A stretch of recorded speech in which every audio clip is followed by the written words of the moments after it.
What is up, everybody? Welcome to another edition of The Tipping Point, where we go deep, in-depth assessment of one particular fight coming up on UFC Vegas 37 this week. Me and a very special guest are breaking down the main event, Anthony Smith and Ryan Spann.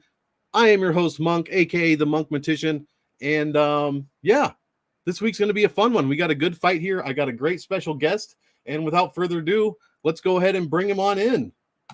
Uncle Weezy, everybody. Uncle Weezy is here breaking down this fight for me. I couldn't have done it myself. I needed a partner in crime, and I found the perfect one. Uncle Weezy, what's happening? Man, I just got done watching some football over at my friend's place, coming home for a late night main event breakdown. My guy Monk, this is a good way to do it, man. We're going to get into this one early. How many days in advance we got now? About 9, 10? I think we're at 9. Yeah, 9 to 10. Yeah. So not bad, man. We're giving you a really early look into this main event here. And we were talking about what fight we wanted to break down. And when you look at the numbers for this fight, there's a lot of different stylistic things that match up beautifully that make this a really interesting statistical fight to break down. And I know that you got even more numbers than I do. And I got a ton on my own end here. So I'm ready to get into it with you, man. This is a really great fight. Absolutely. I couldn't agree more. And the numbers are very interesting, like you alluded to. We've got some big time measurable, just differences, some huge finish numbers, some big time striking and takedown differentials. So, hey, without further ado, let's get right into it here. We got Anthony Smith going against Ryan Spann, UFC Vegas 37, light heavyweight fight. As far as measurables go, 6'4" for Anthony Smith, 6'5" for Ryan Spann, and Spann does have that 3-inch reach advantage. Both guys fight orthodox, and Spann is almost exactly 3 years and 1 month younger than Anthony Smith. So some pretty right off the bat, some pretty big differences there for the reach and a little bit for age. Professionally, Anthony Smith 35-16. In the UFC, he's 10-6. Ryan Spann 19-6. In the UFC, 5-1. So we've got a big difference for experience here. And I'll just keep going for a second. This is going to be, Uncle Weez and I were talking before the live stream started. This is going to be a finish, we think. Look at these finish numbers, guys. 11.76 of Anthony Smith's career fights go to decision. The rest are ended by knockout or submission. He's got double digit in both. As far as wins go, Ryan Spann, only 20% of his fights see the end. He's got 5 knockout wins and 11 submission wins as well. What do you think about all those finishing numbers there, Uncle Weezy? Yeah, it's absolutely crazy because when you look at the offensive finish numbers and you see, 84% for Spann and then 91% for Smitty, right?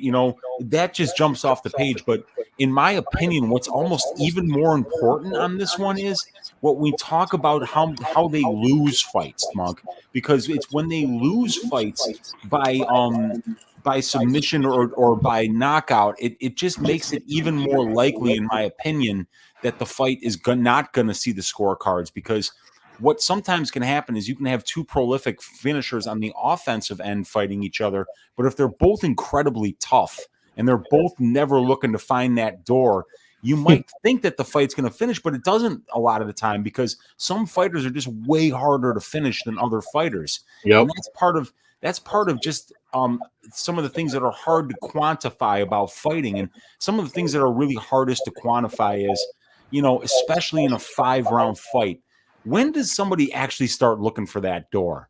How many times can you get punched in the face, get kicked in the liver? How many calf kicks can you take before you say, you know what, man, they're going to give me a check even if I lose this fight? And some fighters, they just tend to find that door a little bit easier on the losing end. And if we look at the stats on the losing end here, that's where it gets interesting. Anthony Smith has 16 career losses, 81% of them inside the distance. That's 13 of 16. And then for Spann, it's 4 of 6.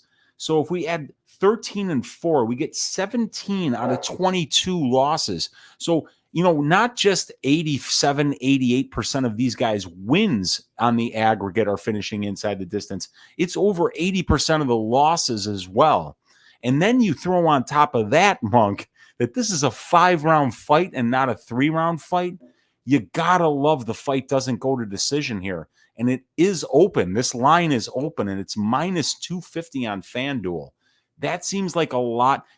At a minus 250 line, we're getting about 72% implied probability there, when 88% on the aggregate of these guys' wins are coming inside the distance, and over 80% of their losses are coming inside the distance. And we're getting like a 73% implied probability. I think that's a bit of a gift, man. That feels like a good line to me. Absolutely. I couldn't agree more. I'm just below 80, but I think Ryan Spann fought on Contender Series, if I'm not mistaken. I'm not sure if that's right or not. I might have been looking at a different fighter. But yeah, these guys' finish rates are crazy high. I mean, just the number of times Anthony Smith has won and lost by TKO, we're at 28 already. So that should immediately jump off the page. And I liked what you said about some guys looking for the door. If we know one thing, Anthony Smith is not that guy. He's literally been shown the door. And I think, was that a title fight or an on the way to a title fight? I can't remember. I think it was a 5-round fight against Glover Teixeira, and he was literally handing his teeth to Jason Herzog in the 4th round. That clip. Yeah, he gets finished, but he's not looking for the door. But even then, it's still there in the stats. Anthony Smith is one of the toughest people in the UFC, period. I am not suggesting by any stretch of the imagination that this guy tries to find the door. They call him Lionheart for a reason. I would never disrespect him that way. But, we are talking 81% of those 16 career losses have come inside the distance. So, and this is a 5-round fight. So, yeah, that's why that minus 250 number on FanDuel is really jumping at me right now.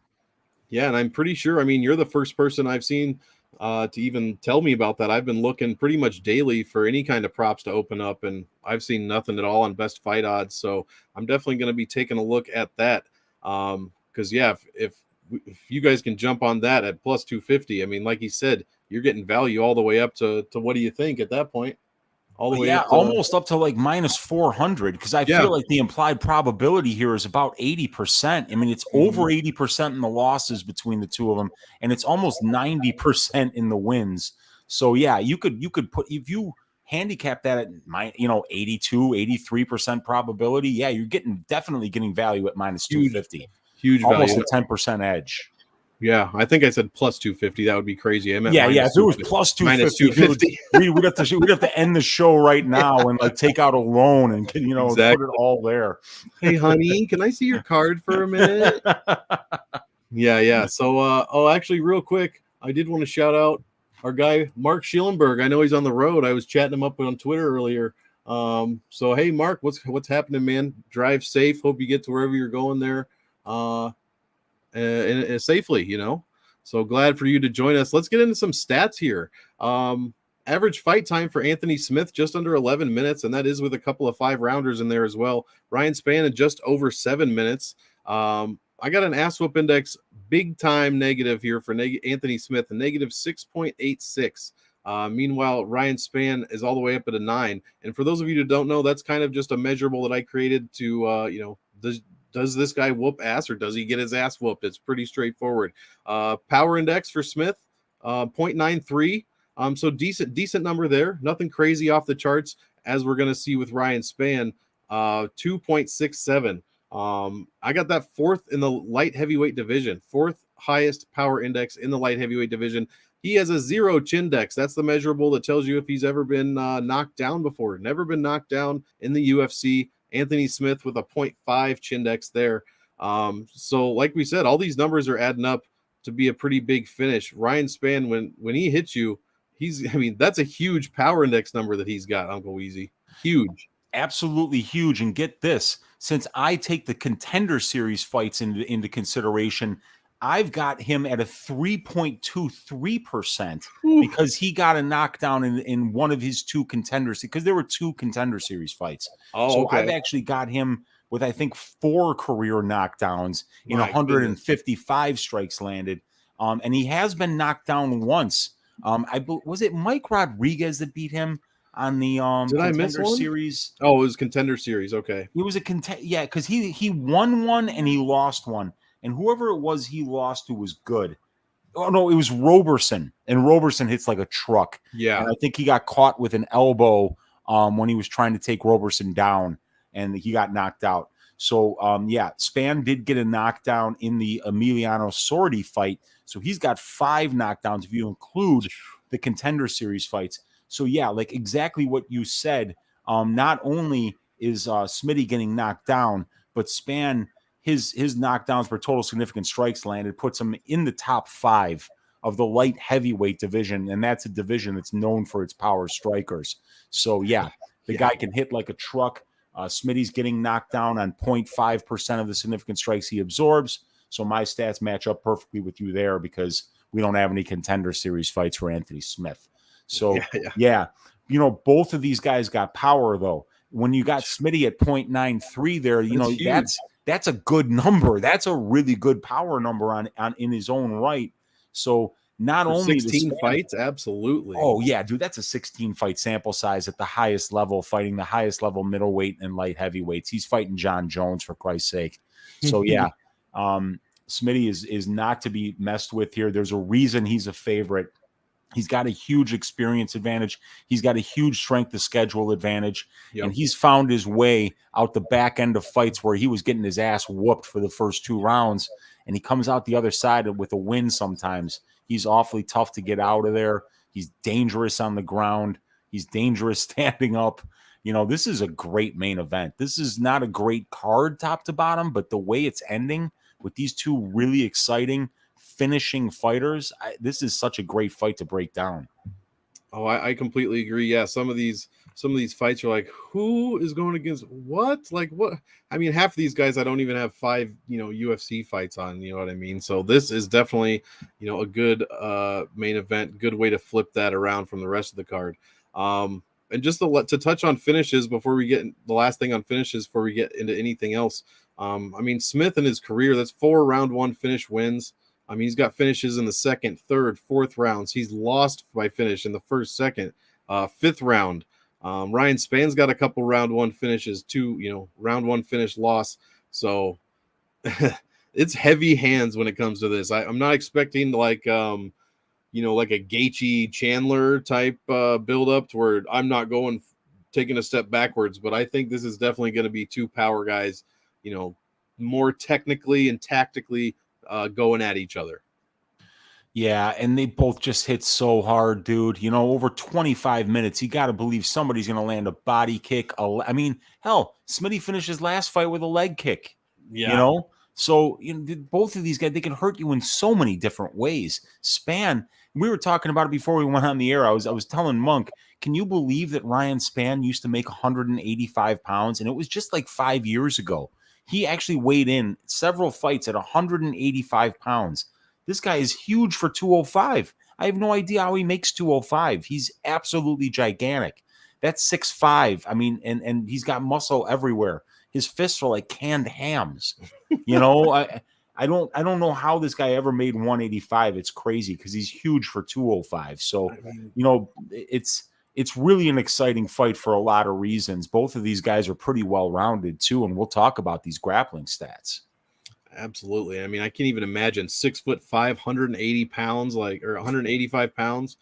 Like what? I mean, he must have been completely drained, just a skeleton at that point. I mean, this guy is not small, Ryan Spann. Yeah, let's get into some of the numbers here. We'll start off, basic striking data. Just there are a lot of numbers up on the screen for anyone that's tuning in. The middle column here, accuracy and defense, and then the right 2 columns are volume. That's what we're really going to be looking at. Anthony Smith, 48% accuracy. He lands 3.05 significant strikes per minute, and he gets hit with 4.5 strikes per minute. That's a big, big, big differential. Negative 1.47. That's 37th lowest out of 39 people that I have in my database at light heavyweight.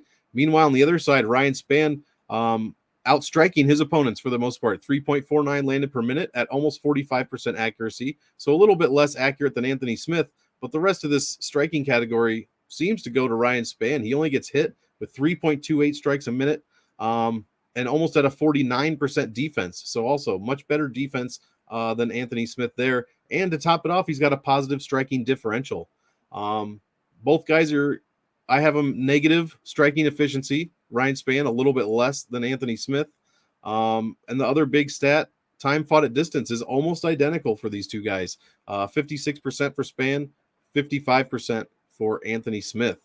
What do you think about the striking here? It was kind of surprising when I pulled this up, and I just see Ryan Spann with the much better numbers pretty much everywhere.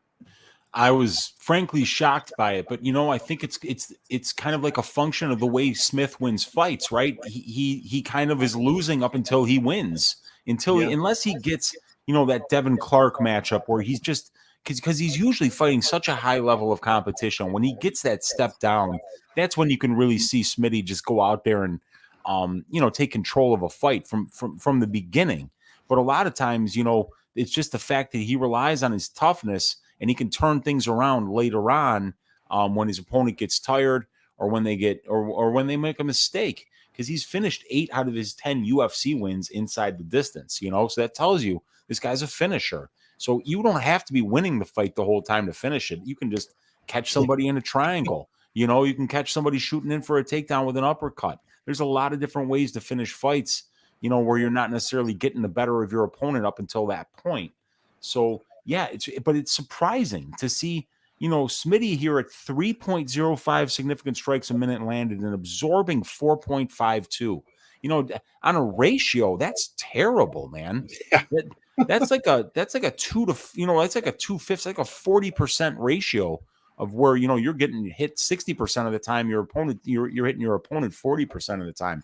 That's really low. And that's why you said, what was it? 35 out of 38 for the striking differential. 37 out of 39. Yeah. See, that's terrible. Shocking. I mean, that's the function of a guy who's losing the fight up until he wins it, because it's kind of hard to see how do you win 10 out of 16 fights when you're getting hit 4.5 times for every time you hit, for every 3 times you hit your opponent.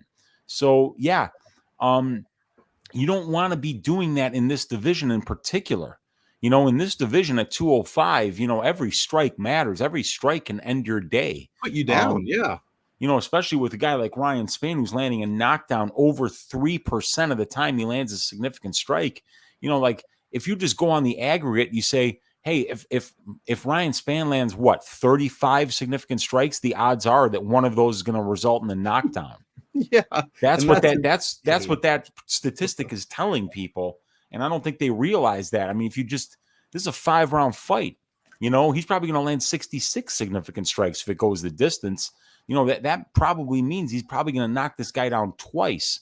And Smitty's getting knocked down on 0.5% of everything he's absorbing. And a lot of what he's absorbing is on the ground because he's getting taken down and controlled so often. So if you actually look at the amount of significant strikes he's absorbing standing up, it might be over 1% of those strikes that he's getting knocked down on. So yeah, not only could we see Spann knocking out Smith, but it's absolutely live that Smith knocks out Spann, because Spann's been knocked down once in 151 significant strikes absorbed, if you include the Contender Series fights. And we got Anthony Smith landing 5 career knockdowns in the UFC. That's really impressive. 536 significant strikes landed. So yeah, he's got power in his own right. So both of these guys have fight-ending power, and that's another reason that you gotta love the fight doesn't go to decision here. 100%. And the only other thing I'll say about the striking here, Anthony Smith has thrown over 100 significant strikes in 6 of his 16 fights. When he does that, he lands 3.59 per minute, and he actually has won 5 out of 6 of those fights. So I know that's pretty deep MMA math, but as far as it goes, the more strikes he throws, the more chance he has to win. That's more than his UFC win rate of 62.5. We're at 83.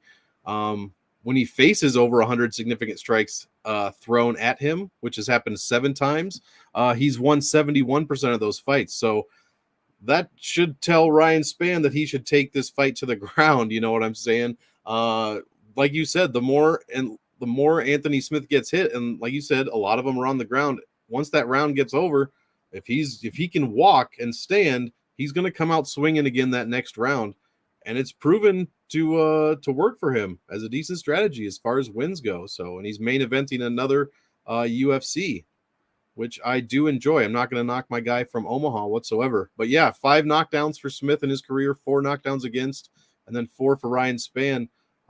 Just a much better, knockdown per 15 differential. All the power numbers are off the charts for Ryan Spann here. Just like we talked about. Let's get into some takedowns. This is going to be the meat of the stats, I think. And once again, I mean, on my screen, I have it color coded here. I'm just looking at the screen here. One side's got a lot of green and one side's got a lot of red, Uncle Weezy. I'll start with Anthony Smith, 28.5% takedown accuracy. Not great, but 20, average for the division, about 21 out of 39. Takedown defense, pretty poor, under 50, 47.5. That is towards the bottom of the division. He doesn't shoot takedowns much. His takedown efficiency when he does is a negative 23, almost 24%. And he also has a negative takedown differential. Ryan Spann, on the other hand, much better numbers across the board. 41.67% accuracy. He lands takedowns 1.74 per 15 minutes. His takedown defense, not where you like to see it, but pretty decent. And when you compare it to Smith, it's 10 points better, 57%. That's 21st in the light heavyweight division. And his takedown shooting rate, 3.59%. Spann does like to shoot takedowns. He has a negative differential, but his efficiency is, basically zero, -1. So he is getting some of those takedowns against his opponents at a pretty even rate.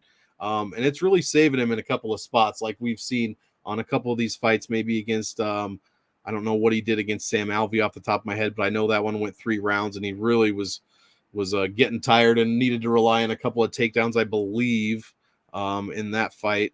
2 takedowns landed there. He landed 2 against Johnny Walker before Johnny Walker turned the tables on him. I don't even know if Johnny Walker knew that he won the fight when he won that fight, but he certainly did. So Spann does have a history of landing some takedowns, and I don't know what you think, but I think he might be able to do that on Anthony Smith if that's part of his game plan here. Yeah, what's really interesting, I saw this, and this kind of jumped off the page. When he knocked out Rogerio Nogueira, he shot 2 takedowns on Nogueira and took him down once, and you would think, like, I think a lot of people think that, Spann is just okay as a grappler. Dude, if you're not confident in your grappling, you're not taking down one of the Nogueira brothers.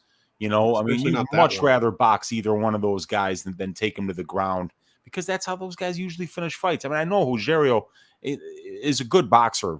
I'm not saying he's a bad boxer, but man, Spann wasn't afraid to take him down. I think that's really impressive. And yeah, like we say, he took down Alvey, he took down Walker, and he's gotten 5 takedowns, but he's only in the 5 fights that he didn't get a takedown, he's only shot 1. So it's like whenever he shoots takedowns, he tends to get them. If he's shooting a takedown, like he's shot takedowns in 4 of his 8 fights, and he's gotten 2, 2, 0, and 1 in those fights. So when he's shooting them, he's getting them. And we know that Smitty's takedown defense is absolutely terrible. He's just not getting the job done in terms of stopping takedowns at all. We're talking 6 of 21, that he is on the offensive end, and that's only 28%. But on the defensive end, they're taking him down 21 out of 40 times, over 50% of the time. It's about as bad as it gets. And then other thing that we need to look at is the ratio of control time. Well, Anthony Smith is controlling his opponents about 8.3% of the time, and he's getting controlled 36.5% of the time. So, it's more than a 4-to-1 ratio, about 4.5 seconds to 1. Anthony Smith's opponents are out controlling him. So it looks to me like there's a minute winning and round winning path for Ryan Spann if he goes to his wrestling here. 100%. And just these wrestling numbers are pretty, just not are they only impressive when you compare him to Smith, But when you put him in the light heavyweight division, he's almost top 10 as far as takedowns attempted per 15 and takedowns landed per 15. As far as my stats say, that's pretty good. I mean, that's and with the striking numbers that he has, that's a very balanced, well-rounded game, overall game, in my opinion. He's still, he's a little bit less on the wrestling than you would like to see, but I mean, he's spending time at Fortis MMA. I really think that's helping him out. It has to be. He's better all around than people think. And like you say, 5 for 12 on takedowns, that's pretty damn efficient. It's Yep. hard to take down big dudes. This guy's Yeah. getting him at almost a 50% clip, so you like to see that efficiency. The 1.72 takedowns per 15 minutes looks great to me, Mm-hmm. And then not only that, here's another important stat. I like to look at how many takedowns they attempt and how many their opponents attempt. Now, Spann has attempted 12 takedowns. Spann's opponents have attempted 15. So I always say, well, if your opponents are attempting more takedowns than you, they should be out controlling you by about the same amount of margin that they're out takedowning you. Well, Spann is getting 27% control time and only allowing 15.63, and that's with the Contender Series numbers added in. So anyway, he's out controlling his opponents at almost a 2-to-1 ratio, but yet his opponents have actually attempted more takedowns than he has. So that's That says a another lot. indication of the efficiency of Spann's takedown defense and his ability to get takedowns and control his opponents on the ground. So, there's a lot of low-key numbers that are kind of sticking out here for Ryan Spann. 100%. And the numbers say the more that he wrestles, the better it goes for him. When he attempts 2 or more takedowns, which has happened in half of his UFC fights, 3 of 6 anyway, if you don't count the Contender Series, that 1.74 landed per 15 jumps to 3.78, and he's won 2 out of 3 of those fights. When he's facing 2 or more takedown attempts, that's only happened in 2 fights, but he has been taken down lots of times in those 4 per 15. But he's also won both of those fights. So this guy's wrestling might be, I'm not going to say underrated, but maybe just underappreciated a little bit. And like you said, Anthony Smith with that 28% accuracy, I just think that if this goes to the ground, it's going to be a lay and pray type situation for, how long, how many minutes are we going to rack up here? And if you're playing DraftKings, that's a huge amount of points. And if you're betting Ryan Spann inside the distance, that's a damn good way to go about it. I mean, that's a lot of ground and pound right there. Anthony Smith does have I don't know if he's a black belt or not. I want to say he is. I believe he is a black belt, yes. But he's not been showing any kind of get up. I have, in fact, we can get right into that. I have his get up time over 100 seconds, 101.35 seconds. That is 35th out of 39 in the division. That is so bad, dude. That terrible. Is so bad. And Ryan Spann's hold down time is 15th out of 39. He's got 60 seconds. So exactly 1 minute of hold down time per takedown, basically. So that's huge. That's a huge teeter-totter effect. We're going to see Ryan Spann just laying on Smith, dropping elbows, dropping hammer fists. I mean, is he really going to be able to do whatever he wants against Anthony Smith on the ground here? He might. And it's like we were talking about. He's just a huge dude. Huge. He's just a huge. I mean, I would hate to have to try to get one of these guys off of me. I mean, they're just absolutely gigantic. And Spann is not walking into the cage at like 209. No. No. I mean, he's walking in there 225, 230 maybe. Mm-hmm. Some of these guys, like somebody showed who was it? I think it was D-Rod. He was saying that his opponent was calling him small. Lee was calling him small. And he showed a picture after like the morning after the weigh-ins, and it was something like 196 pounds. He had just weighed in at 170. If a 170er can put on 26 pounds overnight, what do you think a guy that's at 205 can put once on? he rehydrates. Yeah, I mean, dude, I bet some of these guys are walking into the cage over 230. Some of them maybe even as crazy as 240. I don't know. But, some of these guys really draw themselves out. So, yeah. And the thing about some of these black belts, Monk, is they get so comfortable playing off their back that they don't show the urgency. they think that they're going to be able to get those submissions, so they don't show urgency. They just lay there and they don't try to get up. And I mean, that was evidenced in the Rakic fight. I mean, I don't even think they credited Rakic with any takedowns. I It don't was think just, so. I think Smith was just like falling. He looked so bad in that fight. Thank God we got to see him in the Devin Clark fight after that, because I thought he was done after that Rakic fight. He looked terrible in that fight. So it was good to see him bounce back against Crute and Clark, because I love rooting for Lionheart Smith here. But, man, that was kind of a lucky kick that he finished Crute with. I mean, if he doesn't shut down Crute's leg, and then, like we had mentioned before, I was yelling at Crute. I had 2 units on Crute that night, and Crute, for some reason, wasn't shooting any takedowns until his leg shut down on him. And then he got 2 takedowns. He got 2 takedowns on one leg.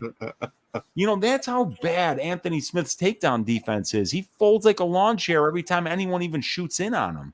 So I think it's him being comfortable on his back, trying to work for that triangle that he gets sometimes. But he doesn't show urgency.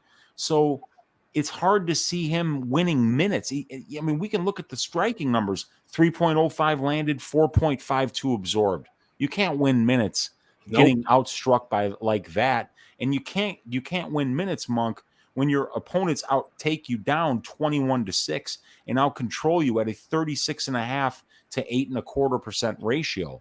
So these are all statistics that are saying, like, look, the statistics are telling you that it's going to be Ryan Spann winning the minutes here. And Ryan Spann has shown enough minute winning in his 8 UFC fights, including the Contender Series fights, but 6 UFC fights, if you don't include those, that's a good sample size. And it's a good sample size against guys like Serkunov, Walker, Alvey, Clark, Nogueira. They're veterans. Those aren't easy fights, so and Anthony Smith isn't an easy fight. He's a 51 fight veteran who's 33 years old, who's been around the block about 7 times. So this is another difficult 5-round fight. But I'm telling you, like, the way I'm looking at this right now, if Anthony Smith wins this, it's inside the distance for sure, because it just means he catches Spann and gets him out of there. But I also think Spann probably does get Smitty out of there inside the distance. But I still, if I was on the Spann side, I would still just bet the money line, because I think it might be easy enough for him to win minutes that he could actually win 25 minutes and take this thing to a decision, because Smitty, if he doesn't finish him, might just give up enough minutes to Spann that Spann winds up winning this fight. So, I mean, from what I'm seeing so far, man, I'm starting to lean on the Spann side, because a lot of these statistics are really compelling. Absolutely. And there's one more big one. As far as control time goes, the percent of grappling time controlled. So 63, almost 64% for Ryan Spann when he is engaged in grappling time. He's controlling that time 64%. Meanwhile, Anthony Smith, almost last in the division, less than 15% of all of the control time in his fights he has controlled. That plays into exactly what you just said, exactly what we've been talking about. And then the one thing that is the question mark is Ryan Spann's cardio. That is the one unquestionable, or questionable rather, in this formula of Ryan Spann wrestling, holding, gaining control time minutes. Can he go 25 minutes? I think against Anthony Smith, if he tends to follow this game plan and gets those takedowns and starts banking minutes, getting, ground strikes landed, etc., maybe, a couple of passes, just banking those minutes, I think he can get that 25 minute decision. I don't know about you. What his cardio in the last fights? Let's go down here. I do track the last 5 fights, not cardio or anything, but Serkinov, that was barely over a minute.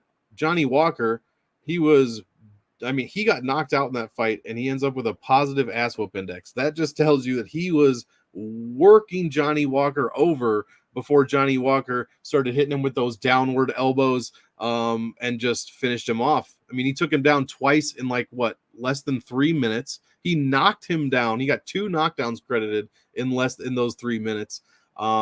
He outstruck it, or didn't get outstruck, but he got outstruck mostly from those elbows. But the moral of that is that only went less than 3 minutes. The Sam Alvey fight, anybody that watched that knows that he won the first round, probably the second round.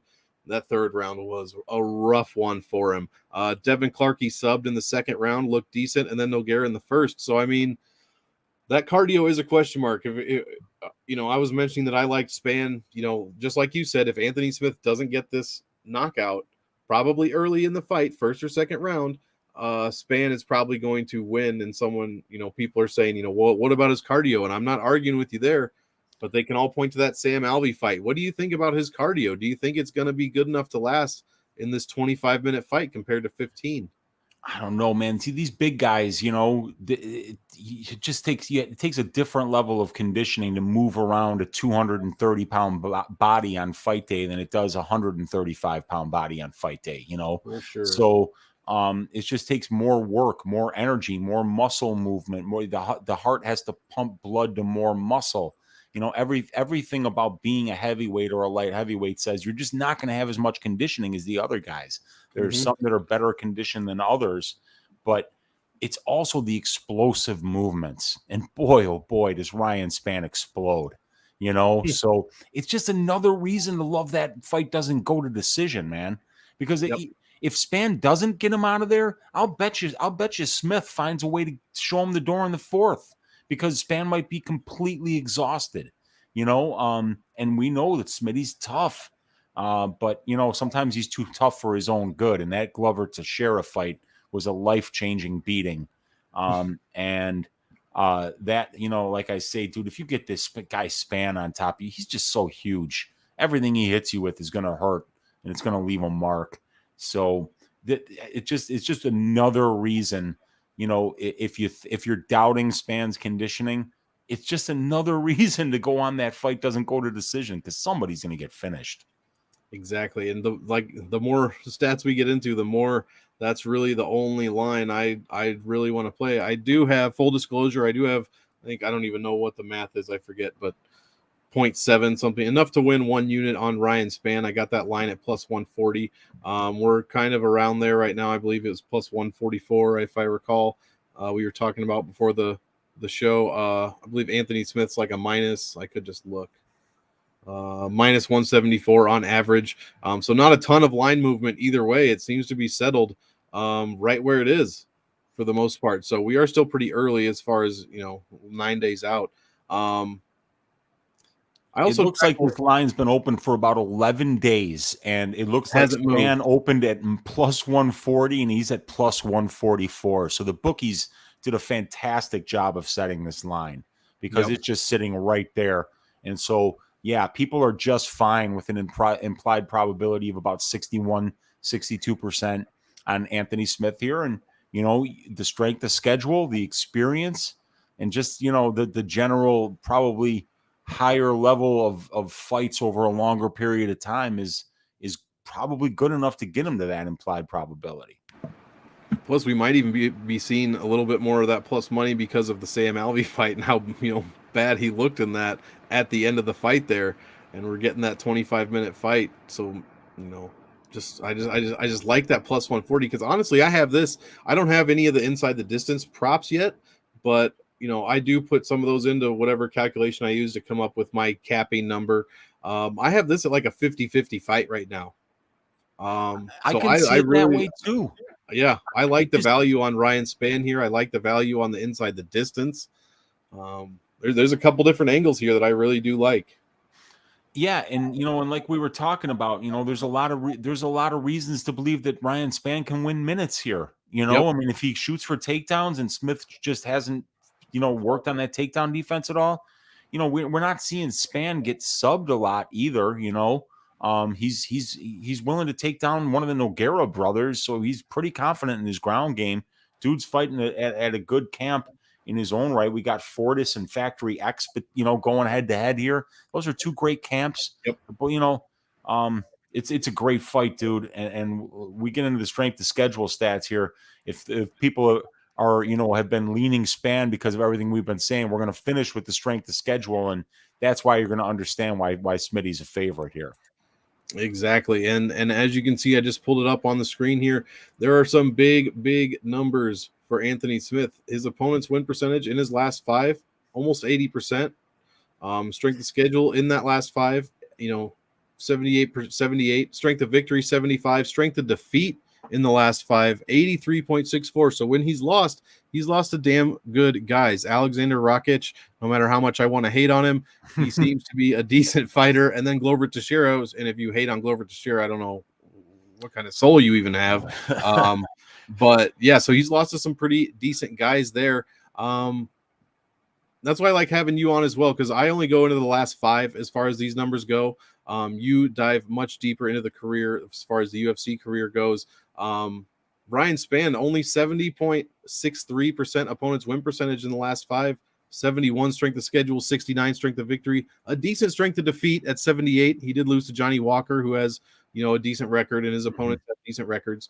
But yeah, he's kind of just blazed through everybody else, and that's why these numbers are pretty low. Hasn't fought nearly the caliber of guys that Smith has. What do you think about? I like your ratio numbers here. What do you have for these guys? Yeah, so right now my ratio and what I do with my ratio statistic is I just add up the records of all the fighters that they've fought, not at the point that they fought them, but at their current point. So, the ratio stat, it's far from perfect, but it's just a good way to take into consideration the entire body of work.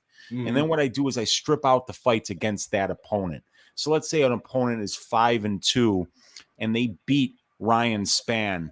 Well, then when you take the Ryan Spann fight out, then they're 4-2, and that's calculated as a 4-win to 2-loss ratio, calculated as a 2. So, whenever you've got like Anthony Smith's ratio is 1.84, so that means his opponents, they have like an average record of 7.38 wins and 4 losses.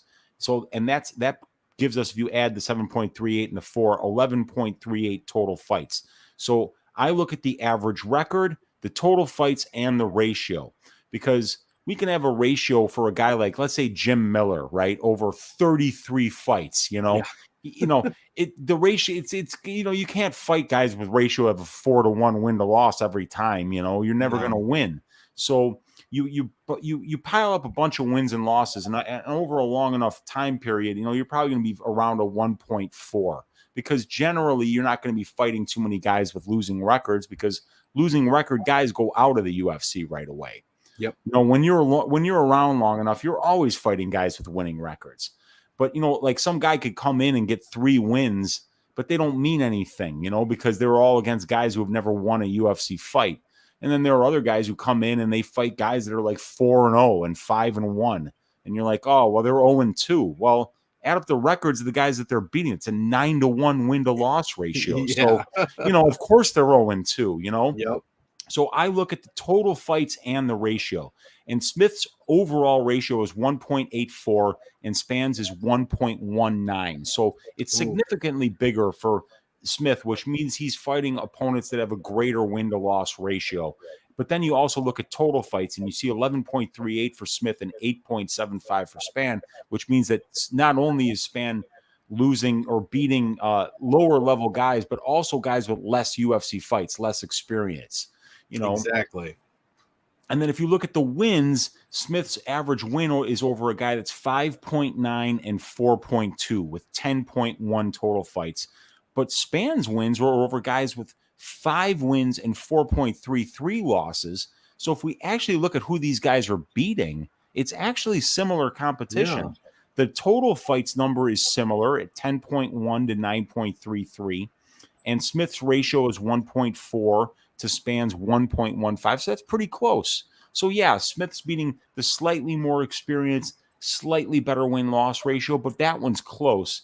And then when you look at the losses, the guys that are beating Smitty have got about a record of like 10 and 3.67, 13.5 total fights, a 2.68 ratio. Those are really good fighters. And then Spann has had a couple of losses. The guys that are beating him have an average record of 4-3, 7 total fights, 1.33 ratio. Yeah. So that's where you see Smith overall better, losing to the better guys. The wins are actually kind of similar. So if you're on the Spann side, you kind of like hang your hat on that and you say, well, if you look at who these guys are beating, it's actually similar competition. So on that metric, they're pretty similar. But on the overall metric and on the losses metric, and then if you just go through the names, you'll see that Smitty's fought the better competition. Yeah, the name test alone. I mean, Jimmy Crute, in my opinion, still an up and comer. I'd bet Jimmy Crute again. I'm not looking to fade Jimmy Crute going forward at all. Like you said, fluke kick or not, I mean, without that kick, Jimmy Crute's gonna win that fight, probably inside the distance. Devin Clark, decent, but Alexander Rakic, I mean, he could be fighting for a title within a fight or two. Glover Teixeira, legend. Alexander Gustafsson, I mean, do you call him a legend? If not, then he's right Legend. there. I'm good with legend. He's Okay, yeah, same. one of the best 205ers in the history of the UFC. So yeah. And then on the other side, it's, Misha Serkinov, no slouch, but he's not Gustafsson or Teixeira. Then Johnny Walker, still up and comer, still, proving himself after a couple tough losses. And then you guys got, Sam Alvey and then a big nog, I believe, who was how old at the time? Over 40, 41, some years old. Yeah. It was an old big nog still. Yeah. Yeah, that's for sure. So yeah, I mean, just the name value alone, like you said, is huge. And even how we're winning these fights. Jimmy Crute, that was a close fight. He did get the points for the TKO victory. But before that, without that fluke kick, I mean, he was not winning that fight. As we said, Devin Clark, he kind of whooped his ass. But then he got beat pretty good by Rakic and then beat real good by Teixeira. The Glover fight or the Gustafsson fight was close. Ryan Spann, when he's winning, generally is whooping people's asses for the most part. I mean, we've got all knockouts and subs here. And when he got beat in the last 5, it was that Johnny Walker knockout. So, I mean, like we keep echoing, one of these two guys is going to get a big time finish here. And then, yeah, we'll just kind of go into a couple of like a little bit of a recap, unless you wanted to touch on the strength of schedule or any other numbers that jump out to you before we kind of wrap this up here. Yeah, and we mentioned it before, but we just didn't mention it while we were talking about strength of schedule. Just outside of that past 5 is Anthony Smith was fighting John Jones. Oh yeah. Let's not forget that. Yeah, man, and let's not forget too that if Smith wanted to pull an Aljo, he would have been the light heavyweight champion. Because he got kneed in the face while he was down, and if he wanted to pull an Aljo acting job, he would have been the 205-pound champion. So that's another reason to just put some respect on Anthony Smith's name. The guy's got a ton of integrity, a ton of heart. A lot of guys would have just said, you know what? I'll just take the belt. This guy just kneed me in the face while I was down. He could have quit. And they would have put a belt around his waist. He didn't do that. That's millions of dollars as well. Yeah. I mean, at least a million, you know what I mean? With all, all the money that comes with being champion.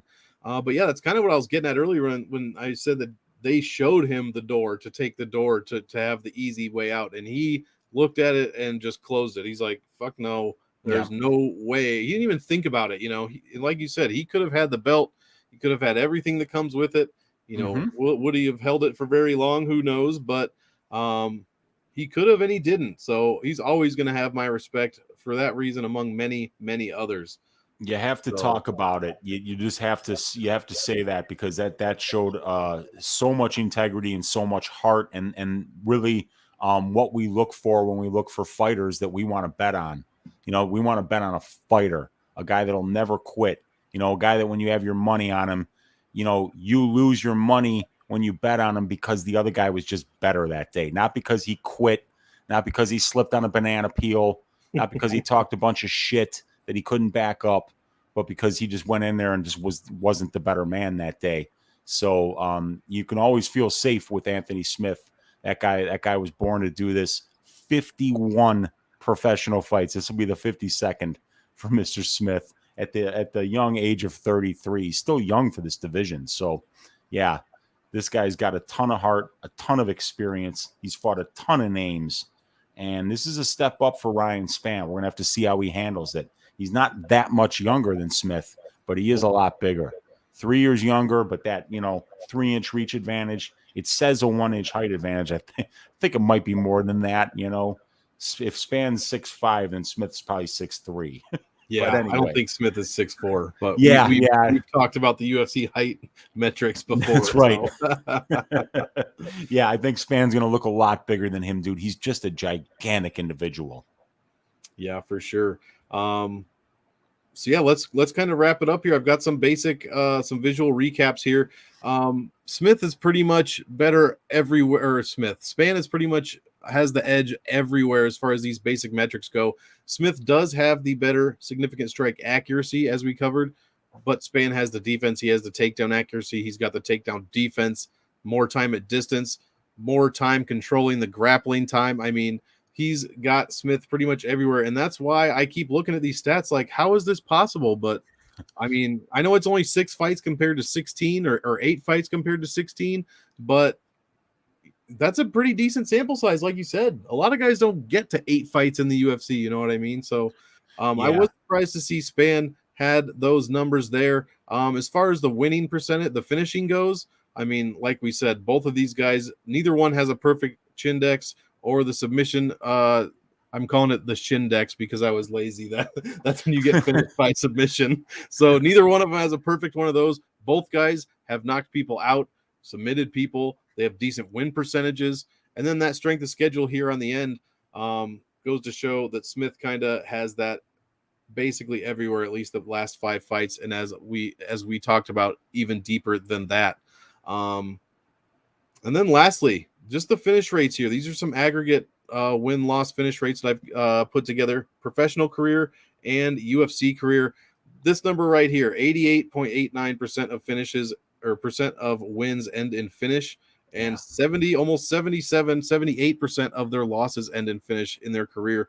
Even if you jump over to the UFC, we're at 80% win by finish rate, 70% loss by finish rate. Like, just to kind of circle back to our main point about this, the inside the distance line looks fantastic, and the stats really back that up. Yeah, if you're looking at the stats to give you kind of like a baseline for what implied probabilities you want to bet these things at, you got to figure that when the sharps get in there and start moving this line, it's not going to minus 200. It's going to minus 300, maybe minus 350. And then when you just look at the raw numbers, I mean, 54 wins Yeah, and 32 for Smith are inside the distance and 16. So 32, it's 48 out of 54 wins. And that is such a huge sample size to be it's at 88, crazy. 89% on. I mean, it's just crazy. And, and the bookies are giving you a 72% number. Phew, Dude, you got to jump on that. Those are the kind have of to. things that you got to jump on. I wish I had access to FanDuel. I don't right Mm-hmm. now because I max bet. I haven't told anyone yet this, but I max bet on October 30th. I've got a max bet on my girl Virna Jandaroba over Amanda Hibas. Put my whole FanDuel Ooh. account on it because I just had a small amount in there that I was just kind of hitting props because FanDuel is so much better for MMA props than DraftKings is. But I got to get some more money in that account, and I got to spread my money around several different books because I got to stop waiting for lines to come out. Because especially on these violence bets, it seems like just looking at the win-loss inside the distance and the losses, the percentage of losses, I think, is even probably a better indicator if you Yep, back test it than the percentage exactly. of wins. And I think you can easily find some ways to get edges on those lines. I don't think the bookies. I think the bookies kind of look at the at the implied probability for the division finishing rather than the two fights that are in, two fighters that are in that fight in that division. Because if the divisions finishes at a 50% rate and you got two guys in there that are 90% finishers, you're going to get that edge when the bookies release that line. But then you got to be early. That's the problem. Yeah, and I'm just getting into this, in the past few months as far as betting goes. I have money on Bovada, I have money on Bet Online. I might have to get on the FanDuel as well because I mean Bovada's fucking trash when it comes to putting props out, like just straight Oh, garbage. Like you might get them the Friday before. It is the worst. it's the Bet same for Online is much DraftKings better. for the most part, and FanDuel usually does better, but FanDuel even has been slacking a little bit. But almost as a rule, generally, if you look at props on FanDuel and props on DraftKings, those FanDuel props are always fatter they're always juicier. They're trying to tease you into betting those props, and it works sometimes, man. They get me to jump on some stuff that I think probably has a 0% chance of happening, but it's like they're dangling plus 3,500. Like they gave me plus 3,600 for Bobby Green to finish Fisayev in the third round, and I'm like, what? well, yeah, dude, plus 3,600. And Green was looking good in that third round he too, was. and we know that Fisayev slows down, but we know that Green's not quite a finisher either. So I think they put that plus 3,600 out there to be like, dude, we got to get somebody to bet this, and they got me to bet it, and it was close. It was actually kind of close, but like a lot of other books, they had it at like plus 2,000, plus 2,400. So Plus yeah, 36. man. If you're gonna do that, you might as well get those juicy ones, and on a long enough timeline, you'll cash some of those. Yeah. And if you're cashing 1 out of 20 when they're giving you 36 to 1, you're winning. So you're winning.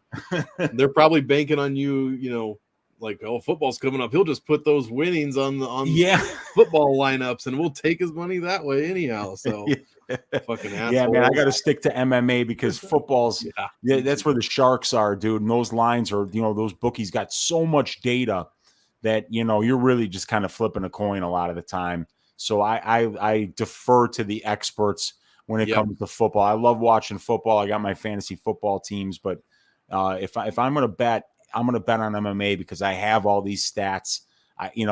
And when you analyze them, deeply enough, you can find some value. And I think there's some value on Spann here. I think even at minus 250, there's some value on that fight doesn't go to decision. So, if Smitty wins this fight, it's inside the distance. If Spann wins this fight, it's probably inside the distance. Man, it's going to be a great main event, man. I'm really looking forward to this one. Same here, man. Spann by decision plus 650. Ooh. Yeah, that's juicy. Man, it's hard to turn that down sometimes. They suck you in. I could play this from I think 3 ways. I like the Smith by finish or Smith inside the distance, maybe. Spann, and that'll obviously be a fractional unit play. Spann by finish at plus or Spann by to win money line at plus 140, and then that inside the distance just overall at minus 250 for now. I think I like those 3 ways. I don't know if I'll play all of them, but I do like those 3. Man, we did it. We're right under an hour here. We went through the whole main event. I think we did a damn good job. We pointed out Anthony Smith's path to victory. We pointed out Ryan Spann's path to victory.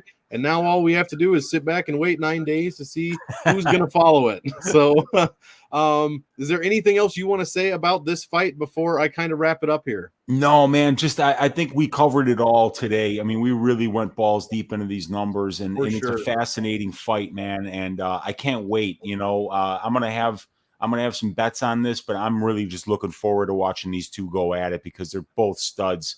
They're both killers, and they both are finishers. So it's going to be a hell of a main event. Absolutely. And just a few people that are in chat, I appreciate you hanging out after the first football game of the year, and it's so late at night. Shout out Mark Schillenberg, drive safe, buddy. Alex Ramirez, taking notes. He's always in all the chats here. We love to see him. Thank you, Alex. And then shout out to Daz here. Smith always seems to bring something new, which is nice. That is true. And as much kind of as we think that Spann is going to kind of finish him, Smith is no slouch. He's one of the toughest guys in the division, and he will never give up. And he's always going to hit you as hard as he can and try to get you finished on the ground as well. That said, I'm going to wrap this up here. Thank you guys for tuning in. I really appreciate you joining me, like I said, late night and after the football game. You can find me at Monk Maddox on Twitter. Catch me in the next few days as well. I'll probably be putting out a prelim breakdown video and a main card breakdown video. And then as soon as DraftKings releases their salaries, probably Monday or Tuesday of next week, I'll put out a DraftKings video as well. So guys, enjoy your weekend. I know we don't have a ton of fights, but I'm sure you'll find something to bet on, maybe football. Uncle Weezy, thank you so much for joining me. I really appreciate your time and your statistics and your input as well. Where can the people find you? What have you got going on in your life? Well, I actually took the week off of MMA this week. The only content I'm doing this week is on your channel, and I did Stat Diggers on Sunday for the Spann Smith card. But yeah, you can find me on Twitter at MMA Weezy. You can find me on my YouTube channel, which is Uncle Weezy. I do balls deep breakdowns of fights, and I do a full card breakdown called Just the Tip.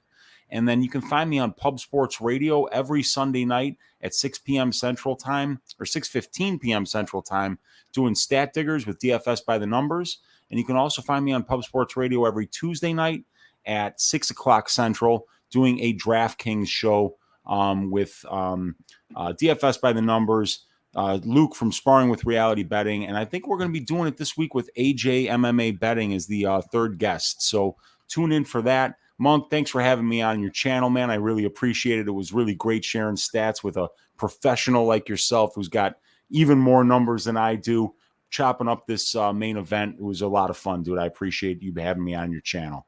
Anytime, you know that, and we should definitely do it again sometime. But yeah, guys, that's gonna take care of it. So enjoy the week, enjoy your weekend. Fight free, you know, good or bad for some people, but you've got some other action to look forward to. And then we will see you this next week for all of our stuff. Keep the content, or keep the eyes open for all the content that's coming out. Like Weezy said, he's got a bunch of stuff. I really love that DraftKings show. That I really like that concept. And all the guests that they have on. I was wondering who was going to replace Z on that. I'm glad it's AJ MMA. That guy is a pretty sharp guy. But yeah, you can find Weezy's social media stuff down in the description. And again, thanks a lot, guys, and tune in next time. Peace out.